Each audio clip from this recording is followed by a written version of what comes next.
Hey, folks, welcome into another episode of the You Like That Feels Great Baby podcast. We're going to recap Week 15, get into Week 16. Somehow, some way, there are only 3 weeks left in the NFL regular season. Let's just get right into it, starting with the Niners. I don't necessarily start with the Niners because they had a ho-hum victory where they covered the spread on the road at Arizona, despite you thinking that might be a trap game, Joey. I want to talk about the Niners because Brock Purdy is now the prohibitive MVP favorite, minus 170 on DraftKings as we record. And the Niners are playing the Christmas Miracle game, a Christmas night, Monday night football game with Buck and Aikman against the only other team in the NFL with 11 wins, the Baltimore Ravens. What a game coming up. What a time to be a Niner fan. How are you feeling with 3 weeks left in the regular season? Feeling great, baby. Not going to lie. Things are humming pretty good right now for the 49ers. Big night for them last night, too, because get a little breathing room with Seattle pulling the upset over Philly. But, yeah, I mean, it's a fantastic game Monday night. I thought Arizona could have been a little bit of a trap game, but no. I mean, they walked out of bed, put up 45 points, pick 6 on defense. The only thing you could say is they gave up, I want to say 240 yards rushing. That's a problem. Mm-hmm. Especially when the Ravens come to town Monday night.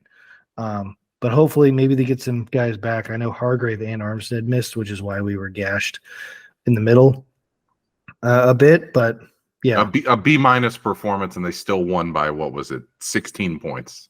That's insane. Yeah, I mean they were up by 23, I think, with 5 minutes left, and Arizona got a touchdown. But yeah, I mean they're rolling.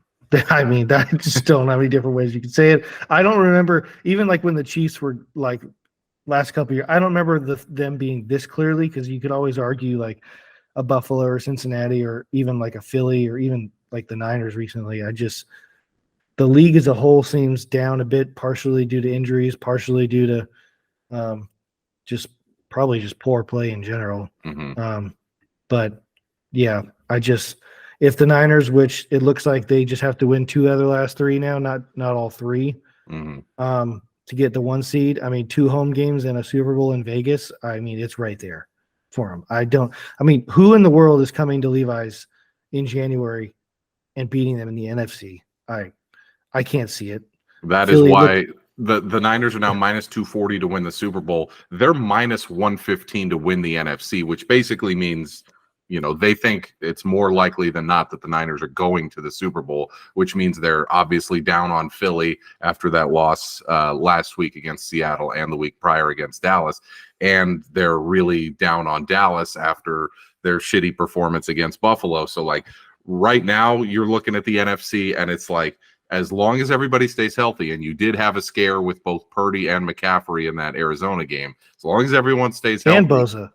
And Bosa. And it for a while there, you were like, oh my God. And then, of course, Purdy and McCaffrey come back on that same drive and score a touchdown. I'm like, you had those 6 wins in a row earlier in the season. You lost 3. Now you've won another 5 in a row.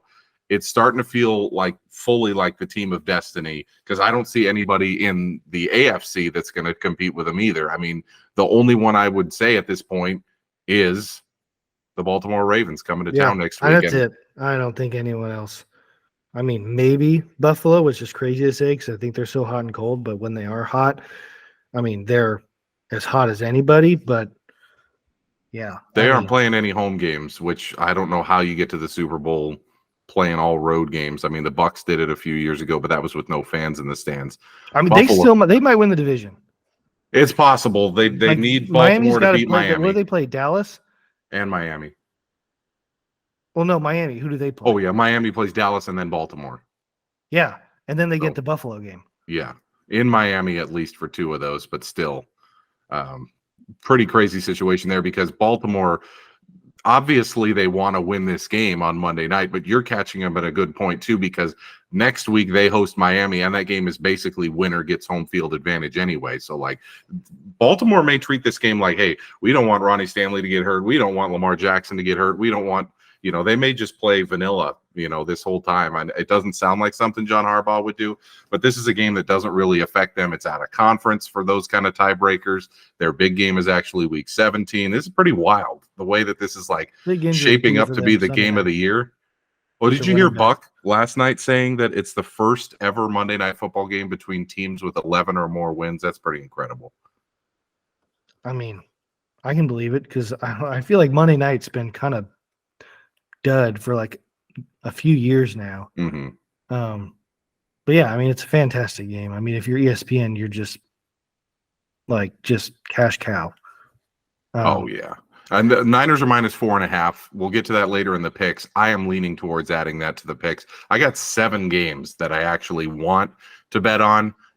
So we'll have to whittle that down to 5. Last week we had a good week because you talked me off of 2 bets and into the Rams, which ended up winning, and then the Seahawks, which ended up winning. So we'll go through that later. But Niners 4.5 feels fair if both teams are given full effort. But like I said, Baltimore may not be nearly as motivated as the Niners are with them trying to wrap up home field with wins in the next 2 weeks. And then Baltimore, really the only game that matters on their schedule is next week. So that'll be a fun one to watch on Christmas night. The Vikings lost, heartbreaker.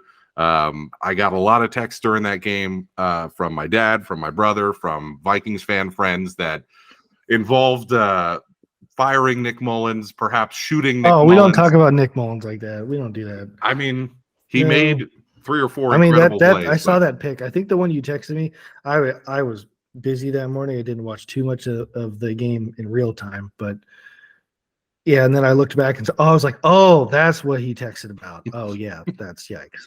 His ass was like an inch from the ground, and he decided, you know what? I'm going to throw it a half a yard in front of me to a defensive lineman. Crazy game. We had, I believe it was a 14-point lead with 11 minutes left. Then we had a 7-point lead with 3 minutes left. Then we won the toss in overtime and had the ball first and were driving, and then couldn't get it on back-to-back tush pushes that were 3rd and 4th and inches, lose the game on a field goal. Just a devastating one, but it's all still there in front of us, shockingly. Like, we play Detroit this week, then we play the Packers, then we play Detroit again. Detroit obviously plays us twice, and in the middle they got to go to Dallas, who at home, I believe they outscore their opponents by an average of like 26 points. So the Vikings win the remainder of their games. They're going to win the division. That's the way it is. I can't believe we're at that point.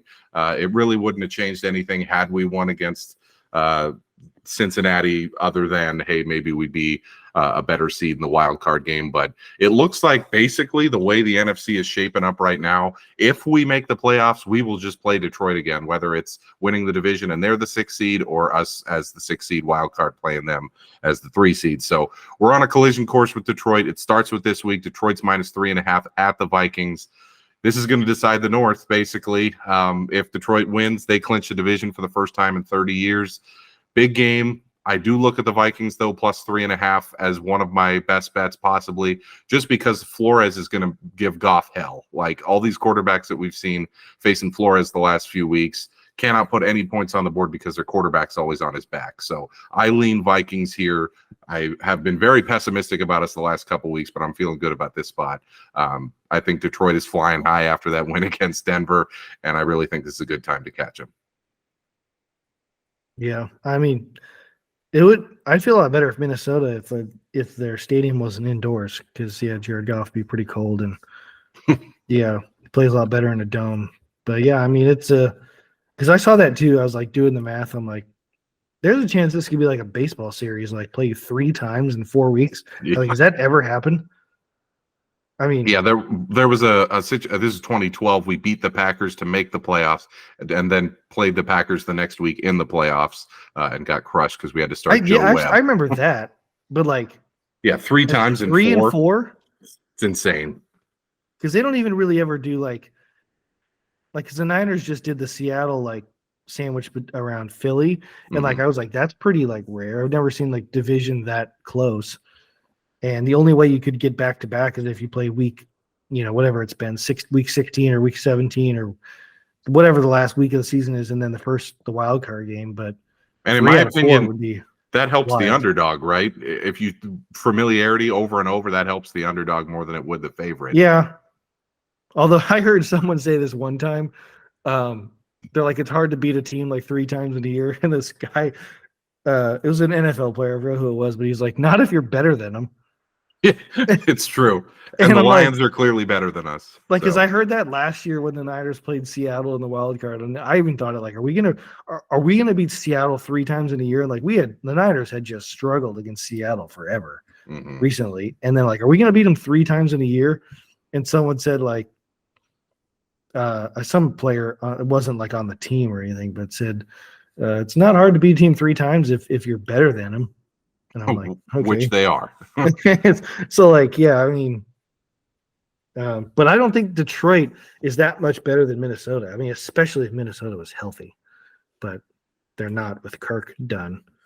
Yeah, and Mullins. I mean, I who the want to hell like starting? him. Have they said who's starting? Is it will be again? Mullins. I think most Vikings fans, if you look at social media comments, if you look at my texts with my Vikings fans in my life, we want Hall at least next week. I don't think anybody's really clamoring for Dobbs. Certainly we don't like Mullins. I mean, 26 of 33 for 300 yards and 2 touchdowns. Great. 3 picks. Not so great. Basically cost us the game with 2 of them. I think he took between 6 and 10 points off the board in the first half, and then took another at least 3 off the board in the second half. So, we lost that game because of his turnovers.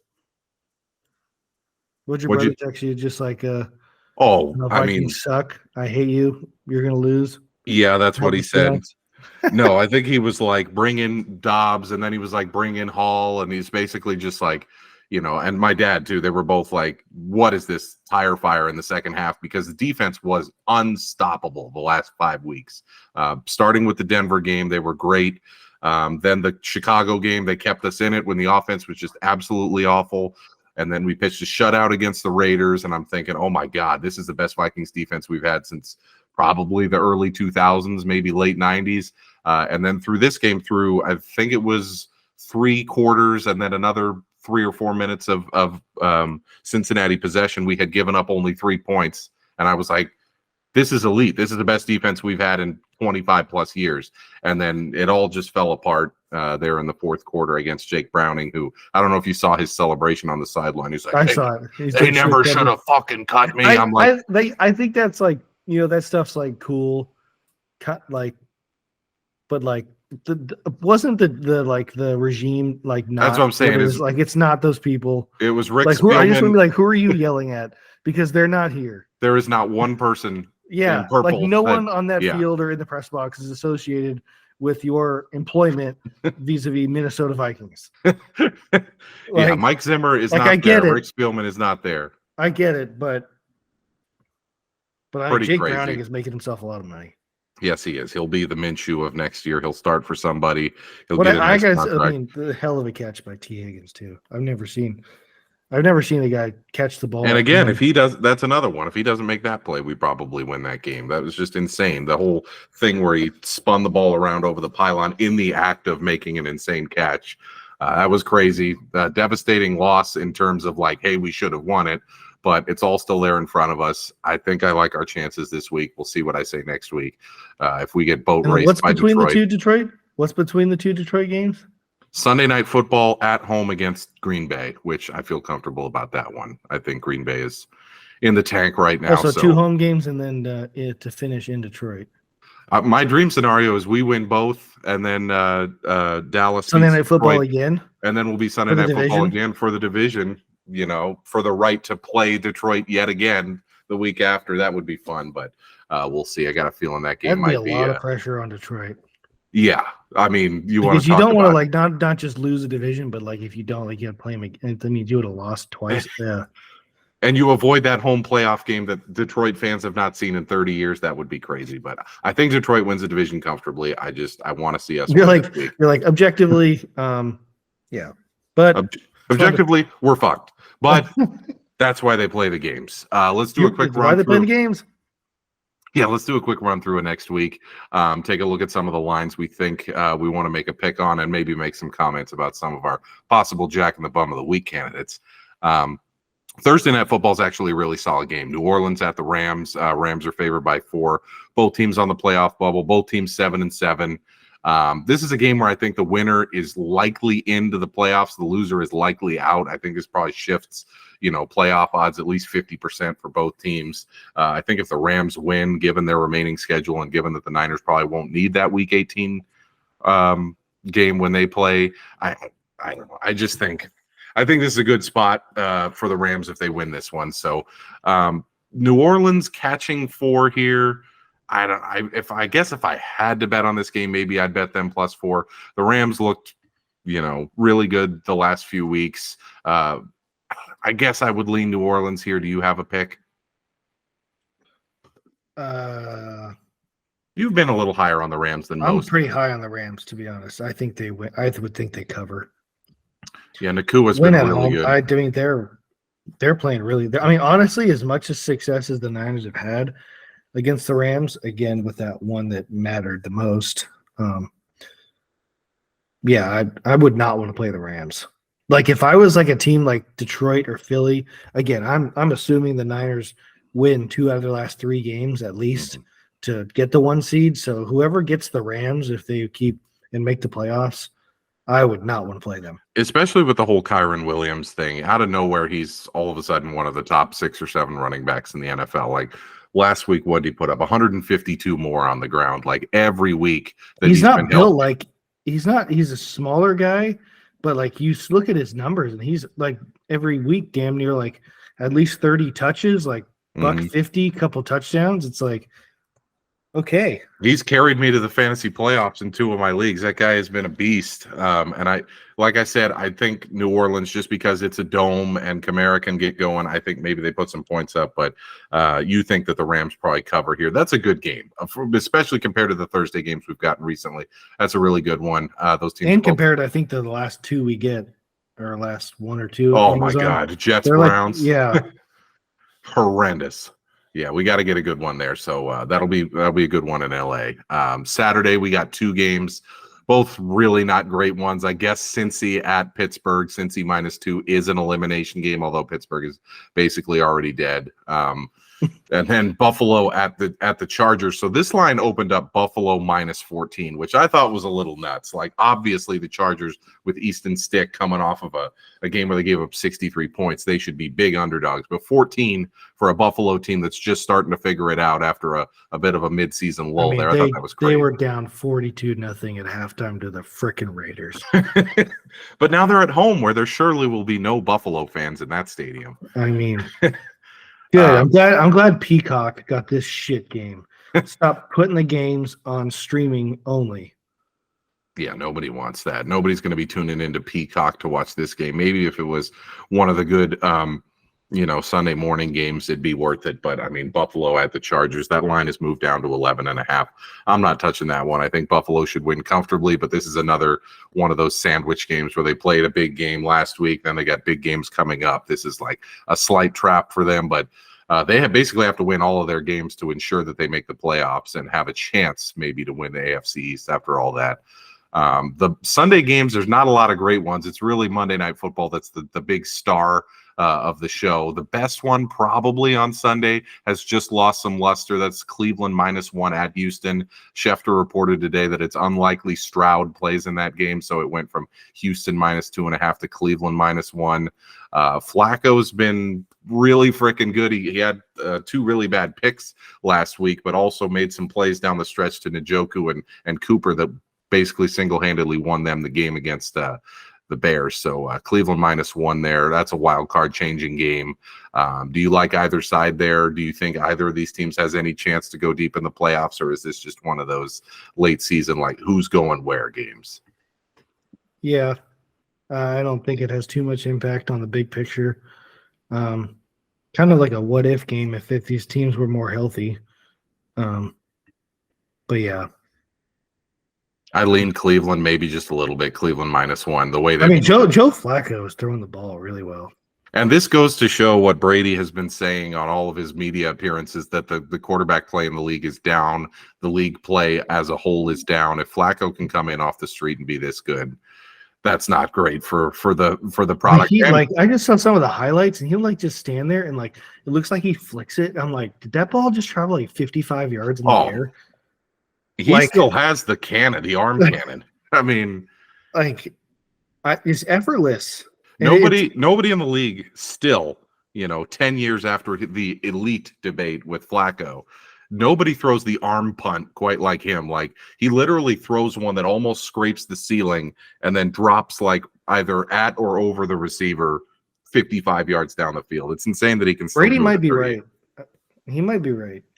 Because like before the season, remember we were like, hey, Stafford, he's got nothing left. His UCL's all jacked up. Yeah. He's throwing like a top 10 quarterback. He looks like a guy who got Tommy John and is like throwing better than he's ever thrown. Like, I mean, some of the throws he makes, the sidearm, like he looks like the part. And yeah, and then you got the newer guys we kind of thought would maybe get there, like a Trevor, like a Jalen Hurts, and it's like, I'm not seeing like all those draft classes where it was Jameis and Mariota and frickin' Manziel and Bridgewater, and then obviously you had Trubisky, and I mean, like some of these guys had to hit and none of them did. So right now we're in after the golden era of passing from like 2000 to 2012, we're in a tough spot now that Brady and Manning and Roethlisberger and all these guys are gone, and Breeze. Let's pivot real quick to some of the other games next week that have playoff implications. Seattle's favored by 2.5 at Tennessee. Big win for Seattle last week. Had to have it if they were serious about making the playoffs. I don't know if you saw Pete Carroll in the locker room afterward. I was thinking that this was his last season and he was going to retire. That guy's got more energy than I do, and I'm 42 years younger than him. Like, he may just keep going. I thought we would talk maybe today if Seattle lost about, hey, is it time for Pete Carroll to say goodbye? But big win, energetic coach. I think he's staying for the foreseeable future. Yeah, huge win. Huge win. Classic Seattle, in Seattle Monday night game. Just shit gets weird. And yeah, I mean, Drew Lock dropping dimes on Philadelphia. I saw his post-game interview with Lisa Salters. That was great. Pretty cool. That's pretty cool. So he was like, he basically said in the longer version, they wrote me off and I didn't write back. Yes. And he has a good relationship with Gino, which is so cool to see for two guys competing. It's fantastic.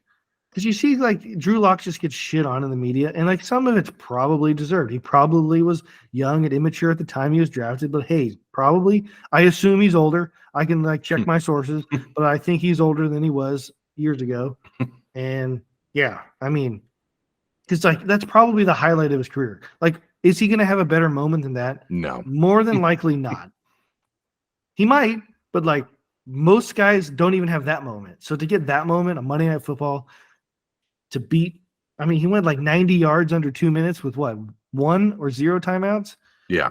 And it wasn't like they threw a screen pass that went 70 yards. They were all dimes. Yeah. Yep. The 3rd and 10 to DK could not have been dropped any better.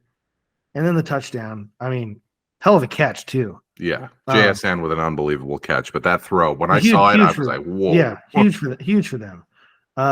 Purdy-esque, some may say. A little bit. It was. I mean, it's what it's. I mean, Jalen Hurts. Did you make one of those? I saw 2 fourth quarter picks. That's what I saw. Yeah, huge win for Seattle. Well, what's weird is like I didn't think Pete was going to retire. I wasn't like thinking that because yeah, he's got more energy than everybody. But I saw something today that's like Dan Quinn is like ready to step in if he retires. Like some art, I don't know if it's based on anything. I just read a headline. Based on his relationship with the Seattle ownership group, yeah.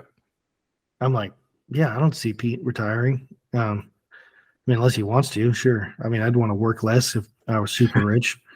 I really like them minus 2.5 this week, coming off that emotional win. And then they're playing against Tennessee, who's going to be starting Tannehill. Poor Will Levis got absolutely rolled up on. It was terrible in that one. They said it's a very bad high ankle sprain, so lucky that nothing was broken. But as the play was happening, I was like, oh boy. I thought it was a Theismann there for a second, but he'll probably be out for the year, but will be healthy for next year. So best of luck to Will Levis. I like Seattle in that game. Indy at Atlanta. Atlanta -1. Both teams on the outside looking in at this point. Indy actually did win last week, but all their other competition also won. So it's like Houston won, Cincy won, Buffalo won. So basically, they need to win out to make the playoffs. They're tied for the division lead with Jacksonville, which is shocking. But they do have a tough schedule coming out. They go at Atlanta this week. Atlanta, all their hopes for the playoffs probably went out the window with that loss at Carolina. I lean Indy here just because I think Atlanta sucks. They just benched Ritter again. I mean, I don't know if you saw Ritter's pick in that Carolina game, but again, I say this every week. One of the worst picks I've ever seen. I've said that like 7 times this year by Ritter. Like, what in the world was that? Yeah, it just goes like you like Joe Flacco come off the street and like you try so hard to make it work with like a guy you draft like Ritter, and it's just like, oh my God, we're going over like the same shit each week, like the coaching staff, like to get benched twice in the same season ain't good. Yeah, I mean my take is the Colts better win because Atlanta sucks. Atlanta, in hindsight, why in the world did they not go after Lamar? At the time, we were like, nobody wants Lamar. In hindsight, maybe they did. Oh my God, they should have. Maybe they did. Mean, they would have given the city something, because right now, I mean, even if they fire Arthur Smith and move on from their shitty quarterback situation, they've used all this draft capital on Bijan Robinson, who's a fumbling machine, Kyle Pitts, who sucks, and Desmond Ridder, who sucks. They are the all hype team because you could not have been more hyped in the draft than Bijan Robinson and Kyle Pitts. And reality is they are like top 22 at their position in the league. You're like, what? It's just a total disaster for them. Let's move on to Green Bay -4 at Carolina. I'm obviously rooting for Carolina here, which is kind of a hopeless feeling with how awful that offense is. But Green Bay was awful against Tampa Bay last week. They gave up a perfect passer rating to Baker Mayfield, threw for 4 touchdowns. They just marched all over them all game long. I think Green Bay's in the tank. I think they're toast. But if there was ever a game for them to get right, this is it. Another terrible game is Washington at the Jets. The Jets are favored by 3.5.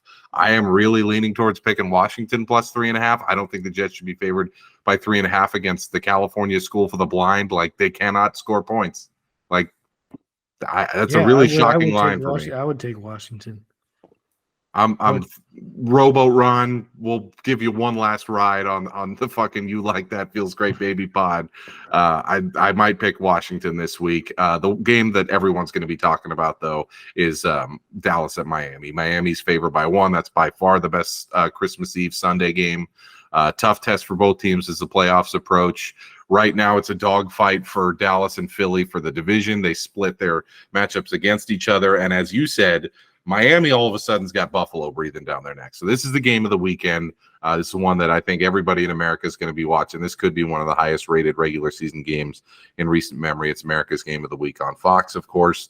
What do you think about this one? Because I lean Miami just because if you really think about it, it's Mike McDaniel at home against Mike McCarthy on the road.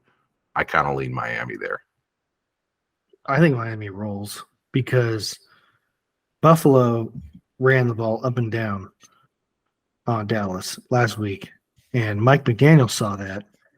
Raheem Mostert saw that. Raheem Mostert, 20 touchdowns this year. Like, we're talking about McCaffrey, 20 touchdowns. Raheem Mostert's got 20 touchdowns. It's insane. Offensive Player of the Year candidate out of nowhere. I mean, I don't want to get off on a tangent about why people are just looking for ways to not vote for Brock Purdy for MVP. They're talking about McCaffrey, who, and anyone in the league's taking McCaffrey over Raheem Mostert. But, to say he's doing something historic, Raheem Mostert has 20 touchdowns. I mean, the Kyle Shanahan running scheme, and by extension, the Mike McDaniel running scheme, and it all comes from the Mike Shanahan running scheme. It's been doing this for damn near 30 years. You plug anyone in there, and it goes really well. Going back to Clinton Portis and Mike Anderson, and one of the favorites was it Alfred Morris, who's Morris. He was a Niner for a quick minute. Yeah. No, that was the RG3 year where Shanahan was the offensive coordinator, and Alfred Morris was like a 6th-round rookie that ran for 1,800 yards. It's insane. Yeah, Dallas on the road. I saw a graphic that Dak Prescott. They're like, to put this in context of who he is at home compared to who he is on the road. At home, he's like an MVP candidate, and on the road they literally put a human name. They said he's Desmond Ridder, and showed the numbers of like Desmond Ridder versus Dak on the road, and they're like identical. Oh my God. I did see the one today that Dallas is outscoring opponents by 26 points per game at home and being outscored by like 1 point per game on the road. It's like, that's pretty, I don't know if I've seen a home road split like that other than like MLB. You know, you don't see that in football that often in that small of a sample size where it's like Dallas at home, total wagon. Dallas on the road, like you said, Desmond Ridder. That is not good. We both like Miami there. Jacksonville at Tampa Bay is the other later game on Sunday on Christmas Eve. That's actually a watchable one. Tampa Bay was +3, and I was like, give me all of the Tampa Bay +3. It's shifted to pick because Lawrence is now in concussion protocol. This is sneakily a must-win game for both. Jacksonville is now tied for the division lead. Tampa Bay is tied for the division lead. They got to have this one. I obviously lean Tampa Bay off of that epic performance against Green Bay. We'll talk about Jacksonville a bit later. You have quite a lot to get to in that regard. There's also Arizona at Chicago -4.5. Nothing to say there. New England at Denver. Both those teams are toast, I think, after Denver's loss, where they got boat raced on Saturday against Detroit. I want to talk about Raiders at Chiefs. So the Chiefs should roll. They're favored by 9.5. My note here is the vibes are still way off. I don't know if you watched much of the highlights of that Kansas City New England game. Patriots that was actually the game I watched the most in the morning. They were in it. The Pats were in it. Nothing looks good in Kansas City right now, especially Kelsey. Yeah, no, they look like a shell of themselves compared to last few years, and yeah, I don't see it getting fixed anytime soon. And you know, I mean, they just own the Raiders, but like I would be a little nervous if I was them, especially to bet the Chiefs at what -9.5. Yeah, you got to have them win by double digits when they.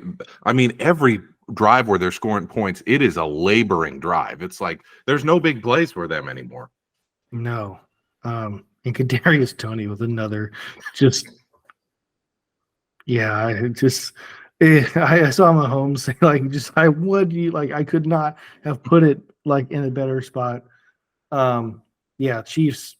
I mean, they got to have it. I mean, it did help them that Denver lost to Detroit, but they'll be in the playoffs. It's a get right game for them, but like you're saying, the vibes are off. That's the middle game that's the first game, the early game, the 10 a.m. Pacific time game on Christmas Day, Monday night. Monday midday is the Giants at Philly -12. The perfect spot for Philly to get right after that gauntlet of games. That 4-game stretch where we said, hey, if they go 2-2, they probably still get the 1 seed. They went 1-3, and the Niners went 4-0. So really looking like the Niners have the inside track now. This is a good spot for Philly to get right. But not a lot of eyes on that game. All the eyes will be on the Niners on Monday Night Football. That's going to be here's the thing, though, for Philly is like, yeah, they got the gauntlet. But, like, you talk about vibes being way off. Vibes are off in Philly. Mm-hmm. And it might not be a good thing that because they finished the season with Giants, Cardinals, Giants. And, like, especially the Cardinals game, they already knocked off Dallas. I think that game's in Philly. I could be wrong. It is. They play at home the next 2 weeks, and then they play at the Giants week 18. But Jonathan Gannon going back to Philly, D coordinator, maybe he got something for, you never know. Well, it sucks because, yes, it is 3 winnable games, but if they stumble in any of those, it's all-out panic, which is crazy. That's what I'm saying. It's like, okay, you kind of got it with Seattle. Like, oh, we really shouldn't have lost to Drew Lock in Seattle. Like, you kind of give them if you're a player or like affiliated with the team, you're like, okay, we got smoked by the Niners, but like they're really good. Okay, in Dallas, that's tough. They're really good. Seattle, like, okay, long 12th man. And then it's like, what's the excuse if it's the Giants? And Tommy DeVito's backup if he's not playing. There is no excuse. That's why they're favored by 12, and they need to lay the hammer in that game, or they're just going to get absolutely destroyed in the media. Let's go over to your Jack and the Bum of the week. A lot of candidates this week that play the quarterback position. I did throw a couple head coaches in there. Nick Mullins at the start. So, yes, he's a career backup. He's never meant to be starting really important games in this league, but we had to. Dobbs has been bad. Hall's been hurt. Still, yes, there were some good plays that Jordan Addison bailed him out. Justin Jefferson bailed him out. He was awful in big moments in that game and cost us that win on the road. I'm putting Matt LaFleur on there. I don't think he gets fired, but that performance against Tampa Bay probably puts him on the hot seat. The Packers are 6-8 now. All that, love that Jordan Love was getting over the last few weeks is out the window with that team playing like shit the last 2 weeks. Losing to Tommy DeVito and then giving up a perfect passer rating to Baker Mayfield. Not a good way to fix your job security problem. Desmond Ridder, who I would be shocked if he started another NFL game. He's on this list. He just got benched for the second time in his second season. If you're not getting it done in your second season and you're a later round quarterback draft pick, I mean, that's it for him. Darnell Mooney is on this list against all odds. I watched that play live. There has never been an easier Hail Mary reception than that one, and he let it clank off his face mask. He's basically fallen away from the ball, and then the ball falls right to him. Horrendous drop. Basically eliminates the Bears from playoff contention. That's the Bears season in a nutshell. And then Mike McCarthy's on there because he gave up, 295 rushing yards to Buffalo in that horrendous game. He's got some problems, but you're going with another highly touted quarterback who you need to see improve. Yeah, fantastic candidates. But again, Jack of the Week is none other than Trevor Lawrence, who by now should be a lot better than he is. He was like skipping balls Sunday night, especially late in the game, fourth quarter, like just not even reaching guys, on out routes. He has, like, for being a big and I would assume strong young man, fumbles all the time. Like, turns the ball over, top of the league. I mean, he's up there, and you're not getting like Josh Allen, led the league in turnovers before, but like you're also getting the touchdowns with that, and the wins for the most part. With Trevor, you don't really get that, and for kind of being this like very, I'd say, hyped up, like can't go wrong prospect. Like I feel like maybe the tide's starting to turn a bit, and people are saying like, is this guy like good? I mean, forget like great. I don't see great at all. No. But like, is he a good NFL starter? I don't know. I'm not seeing it. Before the season, a lot of people had him in their like top 6 or top 5 quarterbacks in the NFL. He was like on lists of like untouchables to like start a franchise with. And I'm like, I probably put him somewhere in the teens right now. Teens? I mean, his win-loss record is now 20-27. Yeah. Which I'll give him the pass for. I'm reading this. He's got 22 fumbles the last 2 years. Yeah, he leads the league. That's insane. I mean, just go around the league. Look, you'd rather have Herbert. You'd rather have Cousins. You'd rather have Burrow. You'd rather have, I think, Anthony Richardson, maybe even. You'd rather have Goff. You'd rather probably have Russell Wilson. You'd definitely rather have so many other guys. Tua, Mahomes, Carr, I think, is basically it's close. Keep looking down the list. Obviously Purdy, obviously Stafford, obviously Allen, obviously Dak, obviously Lamar, Kirk, Hurts. I'd rather have Jared. Jared who? Goff? Yeah. I was like, Stidham? No way. Maybe. He gave the Niners a game last year. Trevor didn't. Yeah. It's incredible. I mean, this was a quote-unquote generational prospect. He is not 1/10 of what Andrew Luck was. No. Like, no. I wish I could find it. I want to find, like, his, like, rankings, like, like where he is, pass yards and stuff and, like, all that. But no, come on, bud. Will you step it up? He joins the illustrious list only populated by Aaron Rodgers and Bill Belichick, 2-time Jack in the Bum of the Weeks. Congratulations to you, Trevor.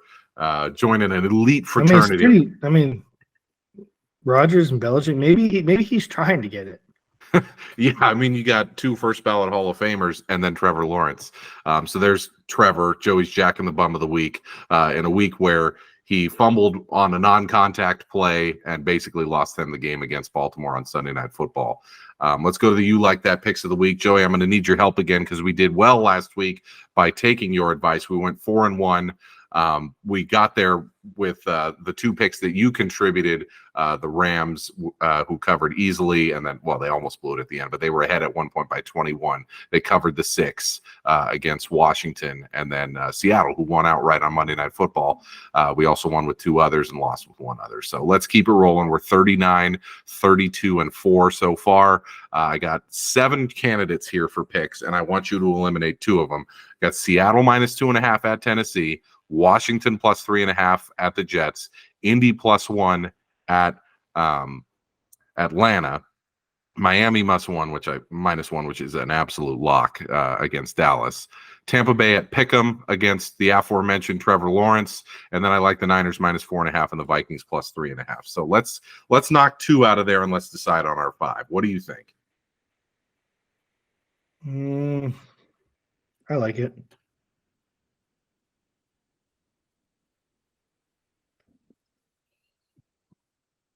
Washington? I mean, I don't know. I'm thinking I might take Washington off, but again, the Jets are not going to score enough points to cover against anybody. No, I love Washington.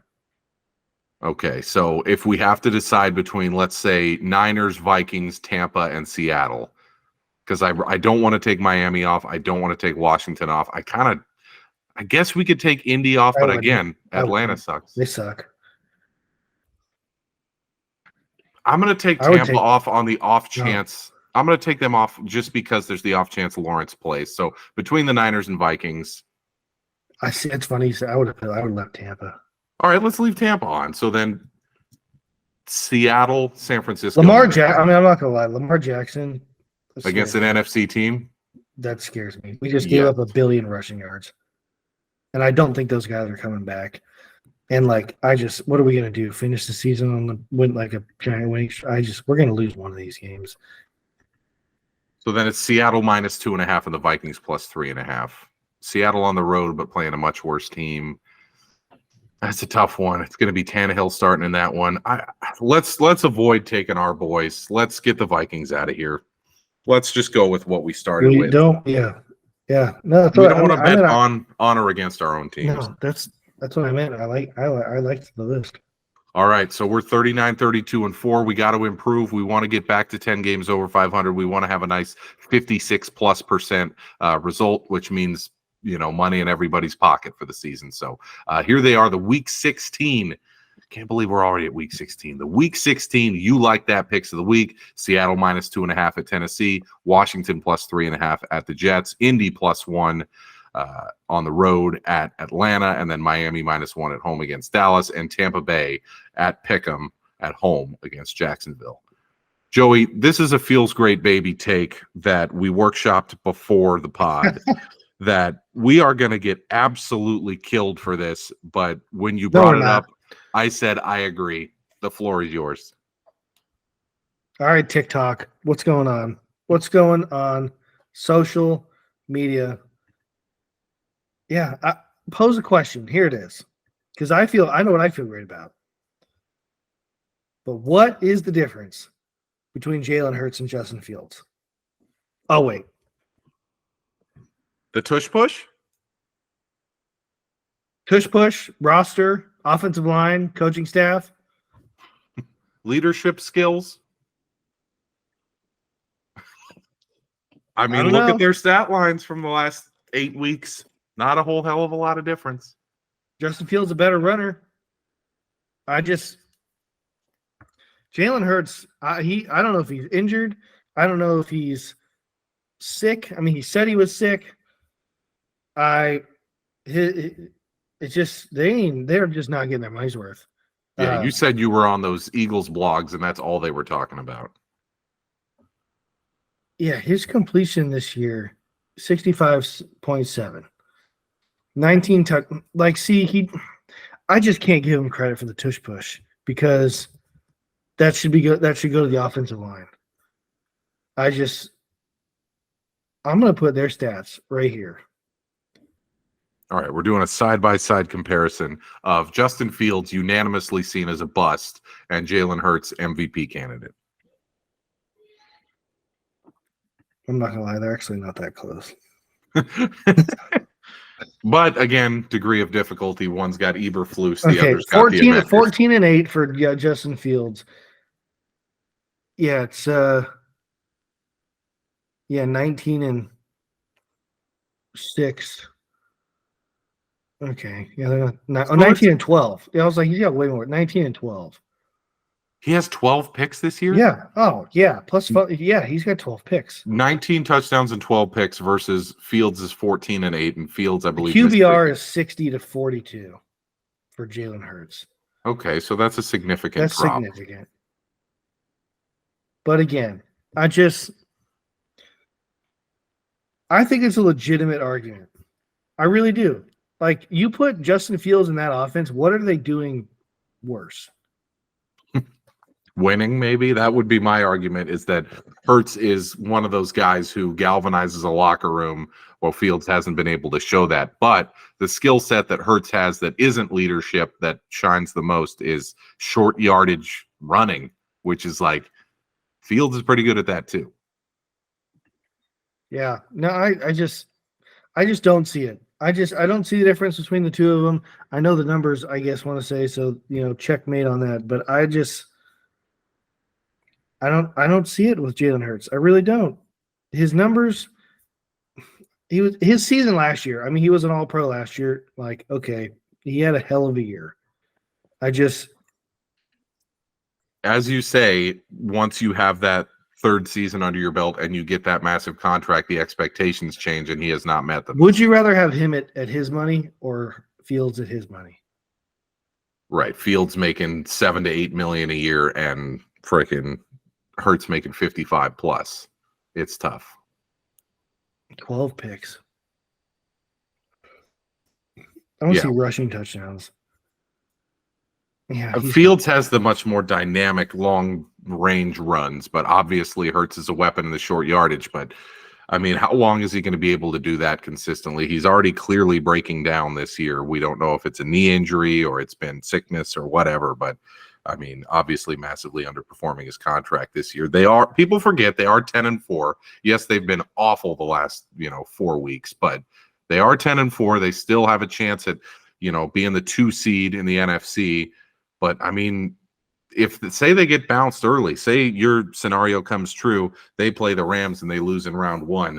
Eagles fans got to be thinking, not like, oh, I wonder if Jason Kelsey's coming back next year, or I wonder if Lane Johnson's coming back next year. They're going to be thinking, did we give the money to Jalen Hurts that we should have given to all those other guys on our roster rather than him? Yeah. They should be having that conversation.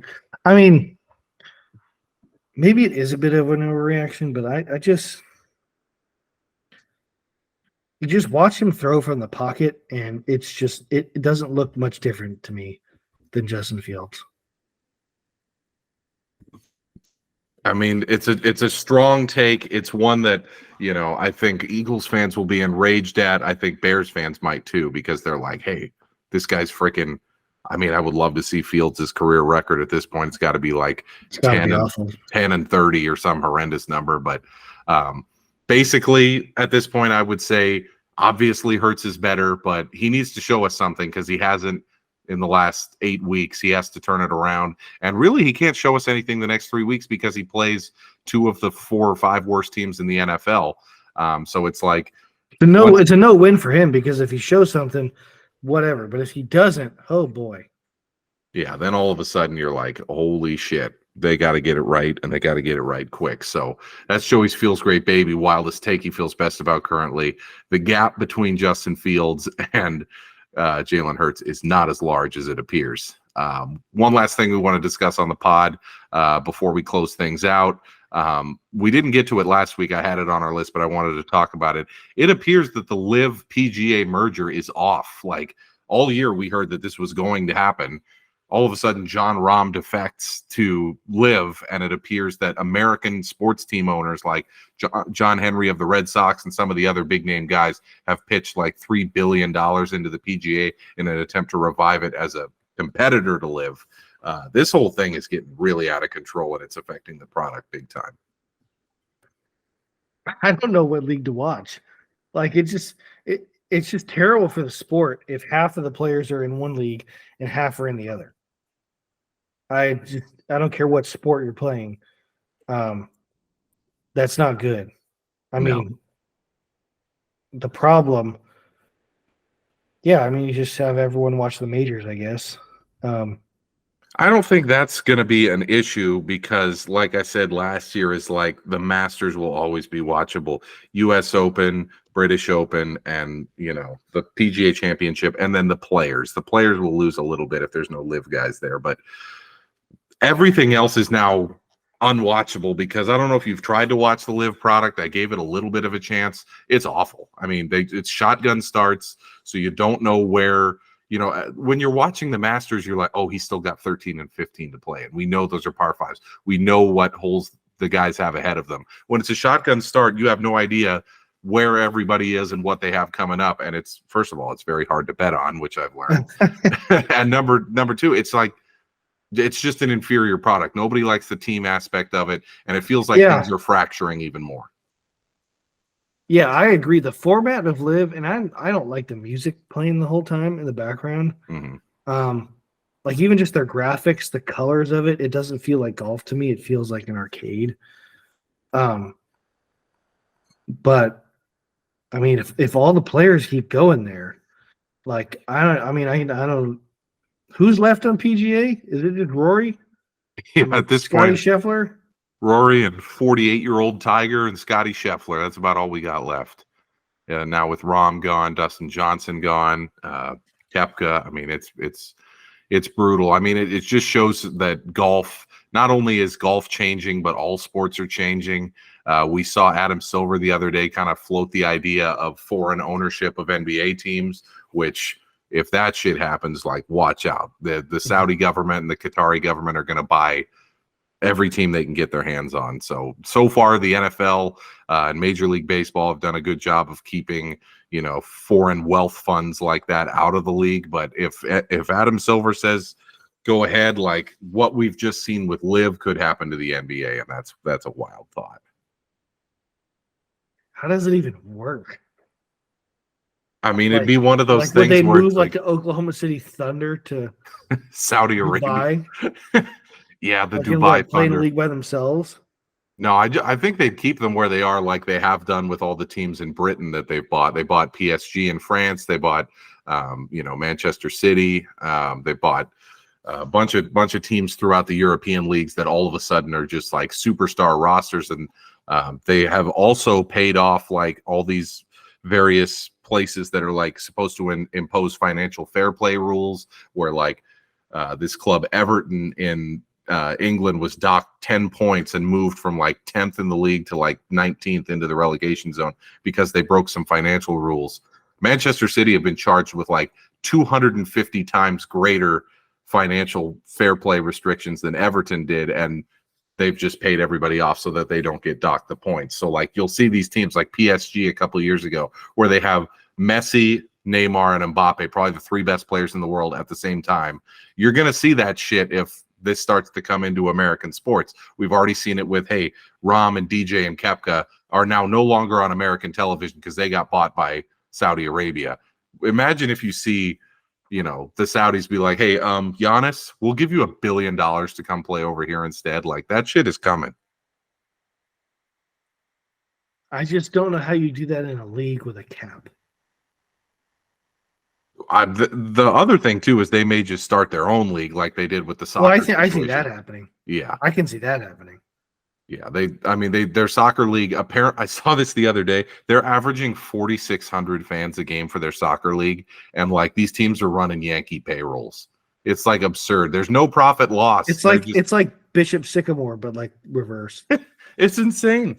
They got Ronaldo and Benzema. Real everything, but no one goes.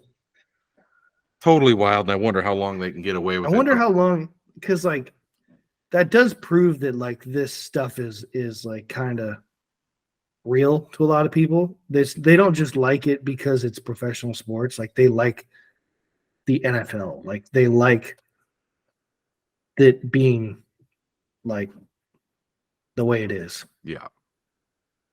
Yeah, because I mean, I think if you replaced,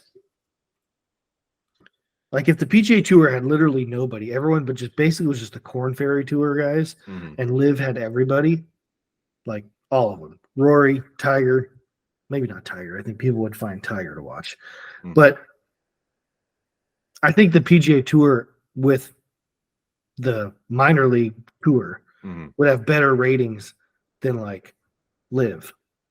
Because I think people still like are loyal to the PGA Tour in terms of like viewers and stuff. Right. Like if there was a USFL that signed all of the best NFL players, I mean, it would take years, maybe even decades to start peeling fans away. Yeah. This whole thing is getting wild. I wanted to talk about it last week because it was fresh with the John Rahm thing, but like, where does it go from here? First of all, it was absolutely shocking when they were announced that they were going to merge. Like, I was like, did they take that commissioner guy behind the woodshed and say, hey, we're going to kill you if you don't pull this off? Like, what the fuck? And now all of a sudden it's off again? Like, this is really bizarre. Apparently there's all these meetings with Patrick Cantlay, Rory McIlroy, and Tiger Woods trying to determine the future of golf. And it's like, I don't know where we go from here, because apparently after December 31st, that offer's off the table, and all of a sudden it's PGA versus Live again. So as a golf fan, it's weird times, and as a sports fan, I'm like, if this starts to leak into the sports that we actually give a shit about, oh boy.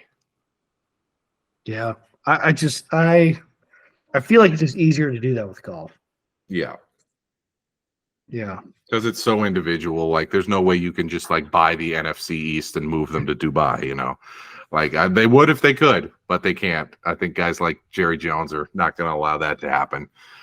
So there's a little discussion about Live and PGA. That's depressing. Yeah. Let's end it on a positive note, though. We got Christmas coming up. We're going to obviously skip the pod next Monday, Christmas night, but we'll do something towards the middle or end of next week so that we preview the Week 17 games.